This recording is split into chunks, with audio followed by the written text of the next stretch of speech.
সে ভিডিওটি হলো পাঁপড় ভাজা। আজকে আমি পাঁপড় ভাজা ভিডিও বানিয়েছি, সেটি আপনাদের সামনে প্রেজেন্ট করলাম। পাঁপড়টা আজকে আমি কি করেছি, রোদ্রে শুকিয়ে নিয়েছি। একটু ড্যাম্প থাকে তো, রোদ্রে শুকিয়ে নিয়েছি। তারপরে আমি বাটিতে করে নিয়ে এই পাঁপড়টা ভেজেছি। পাঁপড়টা ভীষণ ফুলে গেছে, আর অল্প একটু পাঁপড়, কিন্তু দেখুন আমি একটু ছোট্ট বাটিতে নিয়েছিলাম, কিন্তু করবার পরে একদম বড় একটা বাটি একদম ভরে গেছে। পাঁপড়টা ভেজেছি আমি, কড়াইটা আগে গরম করতে দিয়েছি। গরম করতে দিয়ে তারপরে খানিক তেল দিয়েছি, সাদা তেল, অবশ্যই সাদা তেল দিতে হবে। সাদা তেলে পাঁপড় ভীষণ ভালো ফোলে। সর্ষের তেলে টেস্ট হয়, কিন্তু সর্ষের তেলে অত ফোলে না, সাদা তেলে ভীষণ পাঁপড় ফোলে। তেল খানিক একটু দিয়েছি, সাদা তেলটা কনকনে গরম হয়ে যাবে। তারপরে আমি কিন্তু মানে একটু গ্যাসটা কমিয়ে দেব। অতিরিক্ত গরমে কিন্তু আবার পাঁপড় ফোলে না, পাঁপড়টা মানে ব্রাউন হয়ে যায়, দেওয়ার সঙ্গে সঙ্গে ব্রাউন হয়ে যায় আর ফুলতে চায় না। তেলটা গরম হয়েছে কিনা আমি আগে একটু টেস্ট করে নিলাম ছোট্ট একটা টুকরো দিয়ে।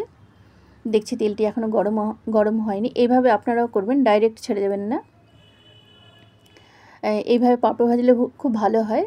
তারপরে আরেকটি দিয়ে দেখব, ওটাতে মানে স্যাটিসফাইড হলাম না, তেলটা ঠিক গরম হয়েছে কিনা। এখন খানিক গরম হয়েছে, তবে আরেকটু গরম হলে পরে ভালো হবে। হ্যাঁ, এখন পাঁপড়টা ধীরে ফুললো, তখন একদম ভালো মতো। এই যে এবার মনে হচ্ছে তেলটা ভালো গরম হয়েছে। এই পাঁপড়টা দেখুন কত বড় হয়ে গেল। এবার আমি পাঁপড়গুলো ধীরে ধীরে ভাজতে থাকবো। মানে অল্প একটু করেছে, কিন্তু পুরো একটা বড় বাটি ভরে গেছে অল্প পাঁপড়ে। এই যে দেখুন আমি প্রথমে একটু দিলাম, এই যে একদম তেলের ভেতরে ছিল, তারপরে ফুলে একদম তেলের ওপরে হয়ে গেল।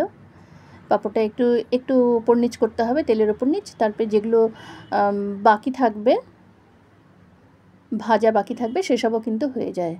আর গ্যাসটা কিন্তু একটু কম করে দিতে হবে পাঁপড় ভাজবার সময়, তাহলে পাঁপড়টা ভালো ফোলে। আর যদি অতিরিক্ত গরম থাকে পাঁপড়টা কিন্তু ব্রাউন হয়ে যাবে, তারপরে আর বেশি ফুলবে না, ওতে একটু টেস্টও কম হয়। দেখুন কালারফুল পাঁপড় কী সুন্দর লাগছে। আর একটা ছোটো বড় পাঁপড় ভাজা মানেই তো আমাদের মনটা একটু আনন্দে ভরে ওঠে। এই পাঁপড় ভাজা সব কিছুর সঙ্গে আসবে, চা, কফি, মুড়ি, এমনিও খাওয়া যাবে। আর ভাতের সঙ্গে তো এটা তো কোনো মানে এটার কোনো তুলনা নেই।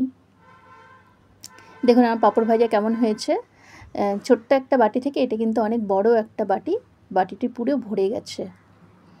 থ্যাংক ইউ আমার ভিডিওটি লাস্ট পর্যন্ত দেখবার জন্য। কেমন হয়েছে আমার পাঁপড় ভাজা অবশ্যই বলবেন।